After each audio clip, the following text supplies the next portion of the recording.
أشرف المرسلين وعلى آله وصحبه أجمعين. أما بعد، أعوذ بالله من الشيطان الرجيم. بسم الله الرحمن الرحيم. يا أيها الذين آمنوا اجتنبوا كثيرا من الظن إن بعض الظن إثم ولا تجسسوا. صدق الله مولانا العظيم. கண்ணியமான அல்லாஹ்வின் நல்லடியார்களே, பெரியவர்களே, சோதரர்களே, அல்லாஹ் நம் அனைவருக்கும் தீனுடைய மேலான விளக்கத்தை தந்துள்வானாக. தீனின் பிரகாரம் நம்முடைய வாழ்வின் கடைசி தருணம் வரை நிலைத்து நின்று அமல் செய்யக்கூடிய பாக்கியத்தை நசீபாக்குவானாக. அன்பான சகோதரர்களே, இஸ்லாம் என்ற உன்னதமான மார்க்கம், அதை ஏற்றுக்கொண்ட முஸ்லிம்களாகிய நம்மை முஸ்லிம்களுக்கிடையே எப்படி வாழ வேண்டும், அவர்களுடைய அனுசரணைகள், அவர்களுடைய பழக்க வழக்கங்கள் எப்படி அமைந்திருக்க வேண்டும் என்பதை மிக தெளிவாக சொல்லித் தருகின்றது. ஒரு ஹதீஸிலே ரசூல் ஸல்லல்லாஹு அலைஹி வஸல்லம் அவர்கள் முஸ்லிம்களை நோக்கி சொன்னார்கள், முஸ்லிம்களே, லா தஹாசது, நீங்கள் ஒருத்தருக்கொருத்தர் பொறாமை கொண்டு வாழாதீர்கள். இவரை பார்த்து அவருக்கு பொறாமை, அவரை பார்த்து இவருக்கு பொறாமை. வலா தபாகது, ஒருவர் மீது இன்னொருவர் பகமை கொண்டு வாழாதீர்கள். இவரை பார்த்தா அவருக்கு பிடிக்கல, அவரை பார்த்தா இவருக்கு பிடிக்கல. வலா ததாபரு, ஒருத்தருக்கொருத்தர் முகம் திருப்பி நடக்காதீர்கள்.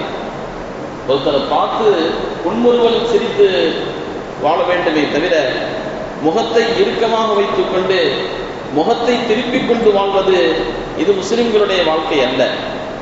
வகூனு இபாதல்லாஹ் இஹ்வானா, அல்லாஹ்வுடைய அடியார்களாக, சகோதரர்களாக வாழுங்கள்.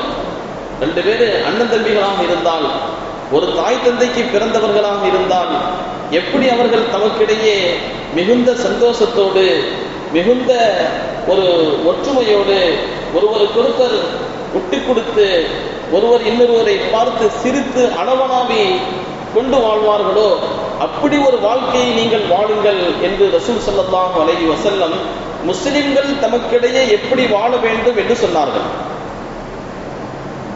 அப்படிப்பட்ட ஒரு வாழ்க்கையை தான் நம்முடைய மஹல்லாவில் திகழ வேண்டும். நம்முடைய தெருவில் இருக்கக்கூடிய அத்தனை முஸ்லிம்களும், அத்தனை சகோதரர்களும் இப்படிப்பட்ட வாழ்க்கைக்கு திரும்ப வேண்டும். அவர்களுக்கிடையே பொறாமை இருக்கக்கூடாது, அவர்களுக்கிடையே விரோதம் இருக்கக்கூடாது, ஒருத்தர் இன்னொருத்தரை பார்த்து முகம் திருப்பதில் இருக்கக்கூடாது. அங்கே அமைதி திகழ வேண்டும், அங்கே சாந்தம் நிலவ வேண்டும். ஒருத்தருக்கொருத்தர் மத்தியில் உண்டான அந்த அன்பு அங்கே நிலவ வேண்டுமே தவிர பகைமை ஏற்படக்கூடாது. முஸ்லிம்களுடைய மஹல்லா அப்படித்தான் இருக்க வேண்டும், முஸ்லிம்களுடைய ஊர் அப்படித்தான் இருக்க வேண்டும், முஸ்லிம்கள் அவர்களுக்கு மத்தியில் அப்படித்தான் வாழ வேண்டும். ஒருத்தர் இன்னொரு பார்த்து முகம் திருப்பிக் கொண்டு பகைமை உணர்வோடு வெறுப்போடு வாழக்கூடிய வாழ்க்கை முஸ்லிம்களுடைய வாழ்க்கை அல்ல. ஒருத்தர் இன்னொரு பார்த்தா சலாம் சொல்லணும், ஒருத்தர் இன்னொரு பார்த்தா அமைதி கொள்ள வேண்டும், ஒருத்தருக்கு இன்னொருத்தர் மீது நல்ல அபிமானம் ஏற்பட வேண்டும், நல்லெண்ணம் கொண்டு வாழ வேண்டுமே தவிர இதற்கு எதிரான வாழ்க்கை முஸ்லிம்களுடைய வாழ்க்கையாக இருக்க முடியாது. அப்படி ஒரு நிலை நம்முடைய மஹல்லாவில் நிலவுமையானால், நம்மளுடைய தெருவிலே நிலவுமையானால், எங்கேயோ ஒரு இடத்துல நம்ம தப்பு செஞ்சுட்டு இருக்கோம் என்று நம்ம புரிஞ்சுக்கிறோம். அன்பு சகோதரர்களே, பெரியவர்களே, அதனால இந்த அமைதியான வாழ்க்கை, இந்த சுமூகமான வாழ்க்கை முஸ்லிம்களுடைய வாழ்க்கையாக இருக்க வேண்டும் என்பதற்கு ஏராளமான வழிகாட்டல்களை, ஏராளமான உபதேசங்களை மார்க்கம் நமக்கு சொல்லித் தருகின்றது. சூரத்துல் ஹுஜராத்திலே அல்லாஹ் அந்த மாதிரி நிறைய ஒழுக்கங்கள், வாழ்வின் ஒழுக்கங்களை நமக்கு சொல்லித் தருவான். எந்த ஒழுக்கங்களை பேணினால் நமக்கு இடையே சகோதரத்துவம் நிலவுமோ, அன்பு பாசம் நிலவுமோ, அந்த மாதிரி ஒழுக்கங்களை சூரத்துல் ஹுஜராத்திலே அல்லாஹ் சொல்லித் தருவான். சில விஷயங்கள் சின்னதாக இருக்கும், ஆனால் பெரிய பெரிய பாதிப்பை ஏற்படுத்திவிடும், பகைமையை ஏற்படுத்திவிடும், விரோதத்தை உண்டு பண்ணிவிடும். அந்த மாதிரி விரோதத்தை உண்டு பண்ணிவிடக்கூடிய எத்தனையோ பல விஷயங்கள் இருக்கின்றன. குர்ஆன் அதையெல்லாம் சுட்டி காட்டி இதெல்லாம் வராம பார்த்துக் கொள்ளுங்க, உங்களுடைய வாழ்க்கையில இதெல்லாம் வராமல் பார்த்துக் கொள்ளுங்கள் என்று நம்மை எச்சரிக்கின்றன. ஒருத்தர் கேலி பரிகாசம் பேசுறது, அல்லது ஒருத்தர் இன்னொருத்தர பட்டப்பெயர் சொல்லி கூப்பிடுறது, இதெல்லாம் செய்யாதீங்க. இன்னைக்கு சின்னதாக தெரியும், கேலி பேசுறது சின்னதா தெரியும், ஆனா என்னை கேலி பேசிவிட்டான் என்று அவர் மனம் வருந்துவார். நாளடைவில் அதை பகமையாக ஏற்பட வாய்ப்பு இருக்கின்றது. ஒருத்தர் பட்டப்பெயரை சொல்லி கூப்பிடுவோம் ஒரு ஜாலிக்காக, ஒரு நகைச்சுவைக்காக, ஆனால் அது அவருடைய மனதிலே ஆழமாக பதிந்துவிட்டு என்னை தப்பான பெயர் சொல்லி கூப்பிட்டு விட்டான் என்று விரோதம் ஏற்பட வாய்ப்பு இருக்கின்றது. அப்படி ஒரு நிலைக்கு நாம் ஏன் செல்ல வேண்டும்? அந்த வரிசையில குர்ஆன் சொல்லும், யா அய்யுஹல் லதீன ஆமனு ஜித்தனிபு கஸீரன் மினல் ஈமான் கொண்டவர்களே, ஒருத்தர் இன்னொருத்தரை பார்த்து தப்பான எண்ணம் கொள்ளாதீர்கள். துன்னூபில் முஃமினீன கைரா, மூமின்களை பத்தி நல்லெண்ணம் கொள்ள வேண்டும். தப்பான எண்ணம் நீங்கள் கொண்டு வராதீர்கள். ஏனென்றால் இன்ன பாவம் தன்னை இஸ்முன், சில எண்ணங்கள் அது பாவத்தில் போய் முடிஞ்சிடும். பாவம் என்பது நாம் நினைக்கின்றோமே அது மாதிரி அல்ல, எண்ணங்களில் கூட பாவம் இருக்கின்றது. அது கூட பாவத்தில் கொண்டு உங்களை சேர்த்துவிடும். எனவே பிறரை தவறாக எண்ணுவதை விட்டு உங்களை தற்காத்துக் கொள்ளுங்கள் என்று குர்ஆன் நமக்கு வழிகாட்டுகின்றது.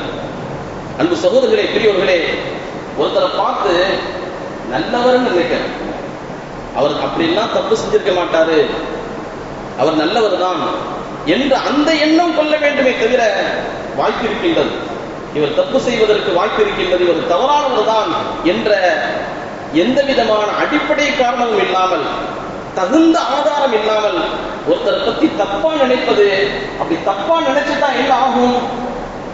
ஒருத்தரை பார்த்தது தவறாக நினைத்து விட்டால், எடை போட்டு விட்டால், இப்ப அவரை துப்பறிய வேண்டிய சூழல் ஏற்படும். எங்க போறாரு, யார் கூட பேசுறாரு என்று உளவு பார்க்கக்கூடிய ஒரு சூழல் ஏற்படும். அது அப்படி மட்டுமல்ல, அது சில நேரங்களில் அடுத்த நிலை என்ன, அவரை பார்த்து புறம் பேசுறது, 4 பேர்கிட்ட கோல் சொல்வது என்று அது இன்னும் கொஞ்சம் வளர்ந்து, இப்படியே வளர்ந்து ஒரு விரோதம் கொண்ட சமூகம் உருவாகுவதற்கு காரணமாகிவிடும்.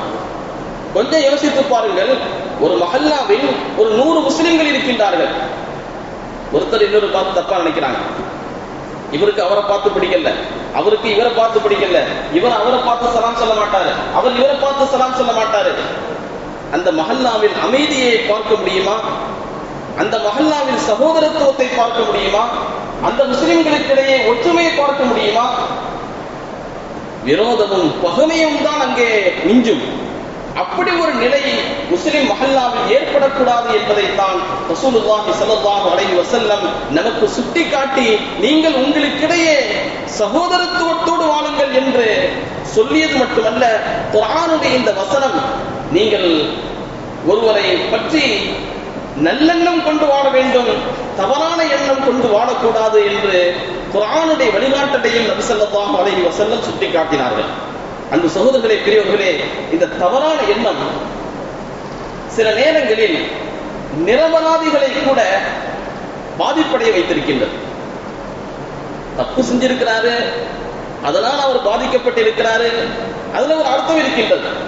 சில நேரங்களில் தவறு செய்திருக்க மாட்டார்கள், அந்த பாவத்தின் பக்கம் சென்றிருக்க மாட்டார்கள், ஆனால் அவர்களை பற்றி தப்பாக நினைத்து அவர்களை பற்றி உண்டான அவதூறுகள் அல்லது அதன் விளைவாக செய்யப்படக்கூடிய அடுத்தடுத்த விஷயங்கள் ஒரு பெரிய பாதிப்பை ஏற்படுத்தியிருக்கின்றன. குறிப்பாக அந்த மாதிரி ஒரு தவறான எண்ணம் விளிம்பு நிலை சமுதாயத்தின் மீது அதிகம் ஏற்படும். கொஞ்சம் ஏழைகளா இருப்பாங்க, அல்லது இந்த வேலை செய்யக்கூடிய வேலைக்காரர்களாக இருக்கின்றார்கள் என்றால் அவர்கள் இந்த தப்பெண்ணத்தின் காரணமாக அவர்கள் அடைந்த பாதிப்புகள் கொஞ்ச நஞ்சமல்ல. ஹதீஸிலே வரும், ஹதரத் ஈசா அலைஹிஸ்ஸலாத்து வஸ்ஸலாம் அவங்க ஒரு மனிதரை பார்க்கின்றார்கள். இன்னொருத்தனுடைய பொருளை அவன் திருடுகின்றான். இதை பார்க்கிறாங்க. இவங்க நினைச்சிட்டாங்க அவன் திருடத்தான் செய்யறான், தப்பு செய்கின்றான் என்று. நேராக அந்த மனிதரிடம் சென்று, நீ திருடினாய் அல்லவா என்று கேட்கின்றார்கள். அந்த மனுஷன் உடனே, அல்லாஹ் மீது சத்தியமாக நான் திருடல. உடனே இந்த வார்த்தையை சொல்லி விடுகின்றார். அதற்கு ஈசா அலைஹிஸ்ஸலாம் உடனே சொன்னார்கள், நீ சொன்னது உண்மை, என் கண்கள் தான் பொய் சொல்லிவிட்டன, நான் பார்த்தது பொய், நீ சொன்னது உண்மை என்று அந்த மனிதனுடைய வார்த்தையை நம்பி அவன் மீது கொண்ட அந்த எண்ணத்தை உடனே வாபஸ் வாங்கிவிட்டார்கள். திருடினா என்று நான் எண்ணினேன் அல்லவா, அது தவறு என்று அவர்கள் உடனடியாக அந்த எண்ணத்தை திரும்ப பெற்று விட்டார்கள். ஏனென்றால் சில நேரங்களில் இந்த மாதிரி எண்ணங்கள் பாவத்தில் கொண்டு போய் விட்டுவிடும் என்பதை ஹஜ்ரத் ஈசா அலைஹிஸ்ஸலாம் அவர்கள் தம் செயல்களின் மூலமாக அங்கே உணர்த்தினார்கள். ஏனென்றால் அந்த எண்ணம் பெரிய பெரிய பாதிப்பை ஏற்படுத்தி விடுகின்றன. புகாரி ஷரீஃபிலே ஒரு சம்பவம் ஒன்று இடம்பெறும். ஹஜ்ரத் ஆயிஷா ரலியல்லாஹு அன்ஹா அவங்களிடத்துல ஒரு பெண்மணி அடிக்கடி வருவாங்க. அந்த பெண்மணி மதீனா வாசியை சார்ந்தவர்கள் அல்ல, மதீனாவுக்கு பக்கத்திலிருந்து பக்கத்து ஊரை சார்ந்தவர்கள், புதிதாக இஸ்லாத்தை ஏற்றுக்கொண்டவர்கள். இஸ்லாத்தை ஏற்றுக்கொண்ட அந்த பெண்மணி ஹஜ்ரத் ஆயிஷா ரலியல்லாஹு அன்ஹா அவர்களிடத்தில் அடிக்கடி வருவார்கள், பேசுவார்கள். பேசும் பொழுது அவர்கள் ஒரு கவிதையை அதிகமாக படிப்பார்கள். யௌமல் விஷாஹி மின் அஆஜிபி ரப்பினா அலா இன்னஹும் மின் பலதில் குஃப்ரி அன்ஜானி. அவங்க படித்த கவிதை, மாலை காணாமல் போன அந்த நாள் இறைவன் என் மீது செய்த பெரும் அருள், அதுதான் என்னை குஃப்ரை விட்டு விடுதலை தந்தது என்று அந்த கவியுடைய அர்த்தம். அதில் ஆயிஷா ரலியல்லாஹு அன்ஹா அவங்களுக்கு புரியல, என்ன இந்த கவிதையை நீ சொல்ல வருகின்றாய், இந்த கவிதையை அடிக்கடி நீ படிக்கின்றாயே, என்ன அர்த்தம் என்று அந்த பெண்மணி இடத்திலேயே விவரம் கேட்கிறாங்க. அப்ப அந்த பெண்மணி விவரம் சொல்றாங்க, நான் ஒரு அடிமை பெண்மணி, ஒரு தடவை எங்களுடைய மஹல்லாவுல ஒரு மாலை ஒன்று காணா போச்சு. ஒரு சின்ன பிள்ளை, சின்ன சிறுமி கழுத்திலே மாலை போட்டிருந்தது, விலையில் இருந்த மாலை காணாமல் போனவுடன் அந்த மாலையை நான் தான் எடுத்தேன் என்று எல்லாரும் சேர்ந்து என்னை தூண்டி துருவி பார்க்க ஆரம்பித்தார்கள், என்னை சந்தேகப்பட்டார்கள். அந்த சந்தேகத்தின் அடிப்படையில் என்னுடைய ஆடைகளை எல்லாம் களைந்து என்னை சோதனையிட்டார்கள். ஆனால் நடந்தது என்ன தெரியுமா, மாலை கீழே விழுந்தவுடன் வானிலை வட்டமடித்துக் கொண்டிருந்த ஒரு கழுகு ஒன்று, அது இறைச்சி துண்டு என்று அந்த மாலையை எடுத்து விட்டு பறந்து விட்டது. அந்த மாலையை நான் எடுக்கவில்லை. இந்த விவரம் தெரியாமல் என்னை சோதித்தவர்கள் என்னுடைய ஆடைகளை களைந்து என்னை சோதனையிட்டார்கள். நான் எவ்வளவு சொல்லி கேட்கல. கடைசியாக அந்த மாலைய கழுகு கீழே போட்டு விட்டது. அதை பார்த்தவுடன் தான் தாம் செய்தது தவறு என்று அந்த ஊர் மக்களுக்கு தெரிந்தது. இப்ப என்ன செய்வது, சொன்னதெல்லாம் சொல்லி ஆயிற்று, கேவலப்படுத்தி ஆயிற்று, அந்த பெண்மணிதான் தவறு செய்தான் என்று பரப்பி ஆயிற்று. இப்ப என்ன செய்வது? இப்ப அந்த பெண்மணிக்கு அந்த ஊர் மேல கோபம், என்னை கேவலப்படுத்தி விட்ட ஊர் என்று அந்த ஊரை விட்டு புறப்பட்டு விடுகின்றார்.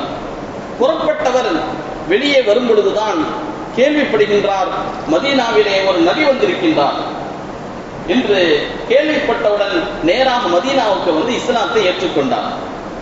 இப்ப அந்த பெண்மணி என்ன சொல்றாங்க அப்படின்னு சொன்னா, மாலை காணாமல் போன அந்த நாள் என் இறைவன் செய்த பெரும் அருள், ஏனென்றால் அதுதான் குஃப்ரை விட்டு எனக்கு விடுதலை தந்தது.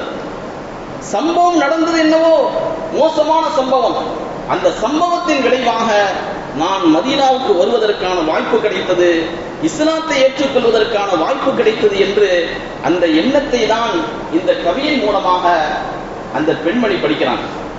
அன்பு சகோதரர்களே, எங்கே அந்த பெண்மணி நடந்தது அந்த கசப்பை கூட சரியாக எடுத்துக்கொண்டார்கள், முஸ்லிமாகி விட்டார்கள்.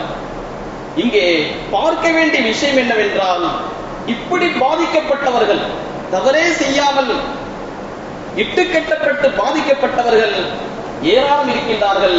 அதற்கு காரணம் இந்த தீய எண்ணம்.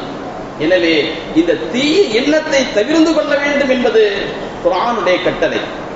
இந்த தீய எண்ணத்தின் காரணமாக அடிப்படை ஆதாரங்கள் இல்லாமல் ஒருவரை தவறாக எண்ணுவதன் காரணமாக தலாக்குகள் நிகழ்ந்திருக்கின்றன. ஒரு கணவனை பற்றி மனைவி தவறாக நினைக்கிறாங்க. என்ன ஆதாரத்தின் அடிப்படையில் தப்பா நினைக்கிறாங்க? மனைவியை பற்றி கணவன் தவறாக நினைக்கின்றான். அவருக்கு தெரியாமல் அவர்களுடைய மெசேஜ்களை, அவர்களுடைய போன்களை, என்னென்ன மெசேஜ்கள் வந்திருக்கின்றன என்று துப்பறிவது அப்படி மாறி அது கொஞ்சம் வளர்ந்து தலாக்கு வரையும் போயிருக்கின்றன. பல நேரங்களில் குடும்பங்கள் பிரிவதற்கு இந்த எண்ணம் காரணமாக இருந்திருக்கின்றது. ஏதோ ஒரு நேரத்தில் ஒரு வார்த்தை சொல்லியிருப்பார், நீங்க அந்த அர்த்தத்தில் தான் சொன்னீங்க, எனக்கு நல்லா தெரியும், நீங்க தான் அந்த தப்பை செஞ்சிருக்கின்றீர்கள் என்று ஒரு சின்ன எண்ணத்தில் வரக்கூடிய வார்த்தை விரோதத்தில் முடிந்து இரு குடும்பங்கள் காலம் காலத்திற்கு சண்டைகளுக்கு அந்த பிரச்சனை காரணமாக விடுகின்றது. இப்படி இந்த தீய எண்ணத்தின் காரணமாக ஒருவரை தவறாக எண்ணுவதன் விளைவாக ஏற்படக்கூடிய பாதிப்புகள் கொஞ்ச நெஞ்சமல்ல. அதனால் ஏற்படக்கூடிய விரோதங்கள் அதிகம், அதனால் நடந்த தலாக்குகள் அதிகம், அதனால் நடந்த குடும்ப பிரிவினைகள் அதிகம். அதனால குர்ஆன் சொல்கின்றது, யா அய்யுஹல்லதீன ஆமனு ஜ்தனிபு கஸீரம் மினல், நீங்கள் தவறான எண்ணம் கொள்வதை தவிர்த்து கொள்ளுங்கள். இன்ன பஅத ظنி இஸ்முன், சில எண்ணங்கள் பாவங்களை கொண்டு விட்டுவிடும். அது துப்பறிவதற்கும் அதன் விளைவாக ஒருவர் கோல் பேசுவதற்கும் புறம் பேசுவதற்கும் காரணமாகிவிடும். அது சமூகத்தில் மோசமான சூழலை, விரோதத்தை, ஒருவர் இன்னொருவரின் மீது கொள்ளக்கூடிய விரோதத்தையும் பகைமையையும் ஏற்படுத்திவிடும் என்று குர்ஆன் நம்மை எச்சரிக்கின்றது. அருமை சகோதரர்களே, பெரியவர்களே, குர்ஆனுடைய இந்த வழிகாட்டல் நம்முடைய வாழ்க்கைக்கு மிக முக்கியமான தேவை. யாரையும் தப்பாக நினைக்க கூடாது. விசாரிப்பது என்பது வேறு, ஆதாரம் இல்லாமல் தவறாக நினைப்பது என்பது வேறு. ஆதாரம் இல்லாமல் தவறாக நினைத்து அதன் அடிப்படையில் அடுத்தடுத்து பெரிய பெரிய கோட்டைகளை அதன் மீது கட்டிக்கொண்டு செல்வது, இது மிக முக்கியமான தவறு. இந்த தவறை கலைந்து கொள்ள வேண்டும். அன்பு சகோதரர்களே, பெரியவர்களே, குர்ஆனுடைய இஸ்லாத்துடைய இன்னொரு கட்டளை என்ன தெரியுமா? இத்தகு மவாதியாத்துகம், சந்தேகப்படுற மாதிரி நீங்கள் நடந்து கொள்ளாதீர்கள். ரெண்டையும் சேர்த்து பார்க்கணும். யாரையும் சந்தேகப்படாதீங்க தேவையில்லாமல். இன்னொரு கட்டளை என்ன? சந்தேகப்படுற மாதிரி நடந்து கொள்ளாதீர்கள். சந்தேகப்படுற மாதிரி நம்ம ஏன் நடந்து கொள்ள வேண்டும்? ஒரு தவறான இடத்திற்கு நாம் ஏன் போக வேண்டும்? ஒரு தவறான தொடர்பை நாம் ஏன் உருவாக்கி கொள்ள வேண்டும்? அந்த மாதிரி பிறர் நம்மை பார்த்து சந்தேகப்படுற மாதிரி நடந்து கொள்ளக்கூடாது. ரசூல் ஸல்லல்லாஹு அலைஹி வஸல்லம் அவர்கள் ஒரு தடவை இஅ்திகாஃப் இருந்திருக்கிறாங்க. இஅ்திகாஃபின் பொழுது நபியுடைய மனைவி ஹஜ்ரத் ஸஃபியா ரலியல்லாஹு அன்ஹா நபியை பார்ப்பதற்காக வேண்டி பள்ளிவாசலுக்கு வந்தாங்க.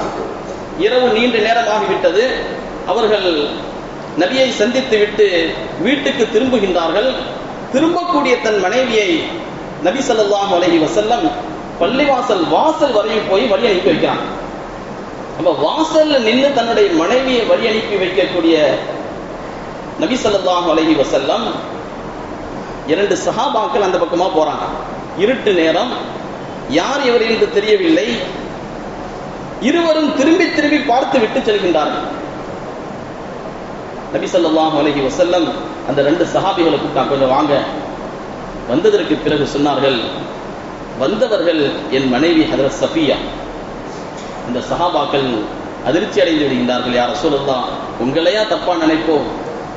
இல்லை இல்லை, என்ன ஷைத்தான் எதிரி மஜரத்தம், ஷைத்தான் இருக்கின்றானே, இரத்த நாளத்தில் ஓடுகின்றான். எந்த நேரத்தில் எந்த எண்ணம் எவ்வளவு பெரிய பாதிப்பை ஏற்படுத்தும் என்று சொல்ல முடியாது என்று அங்கே தவறு ஏற்பட, தவறான எண்ணம் ஏற்படாமல் நபி ஸல்லல்லாஹு அலைஹி வஸல்லம் அந்த சஹாபாக்களை தெளிவுபடுத்தினார்கள். சந்தேகப்படுற மாதிரி நடந்து கொள்ளக்கூடாது என்று சொன்ன ரசூல் ஸல்லல்லாஹு அலைஹி வஸல்லம் அங்கே நபியை பார்த்து, நபியின் மீதா தவறான எண்ணம் ஏற்படும், என்று தன்னை அவர்கள் நினைத்துக் கொள்ளாமல் நபியின் மீது கூட தவறான எண்ணத்தை ஷைத்தான் ஏற்படுத்துவதற்கு வாய்ப்பிருக்கின்றது என்றால் நம் போன்ற சாதாரண பாமர மக்கள் எப்படி நடந்து கொள்ள வேண்டும்? எனவே அன்பு சகோதரர்களே, பெரியவர்களே, ஒரு மஹல்லாவில் ஒரு தெருவில் தவறான செய்திகள் வருகின்றன, நடந்ததோ நடக்கவில்லையோ, ஆனால் அந்த மாதிரி ஏன் நம்ம நடந்து கொள்ள வேண்டும்?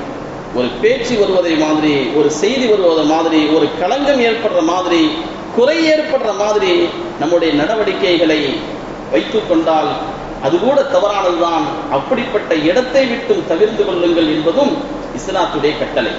இப்படியெல்லாம் நாம் நடந்து கொண்டால் அந்த சமூகத்தில், அந்த மஹல்லாவில் அமைதி ஏற்படும், அந்த மஹல்லாவில் அன்பு பாசம் ஏற்படும், அந்த மஹல்லாவில் ஒற்றுமை ஏற்படும். இதை புறக்கணிக்கும் பொழுது அங்கே விரோதமும் குரோதமும் பகைமையும் ஏற்படுவதற்கான வாய்ப்பு இருக்கின்றது.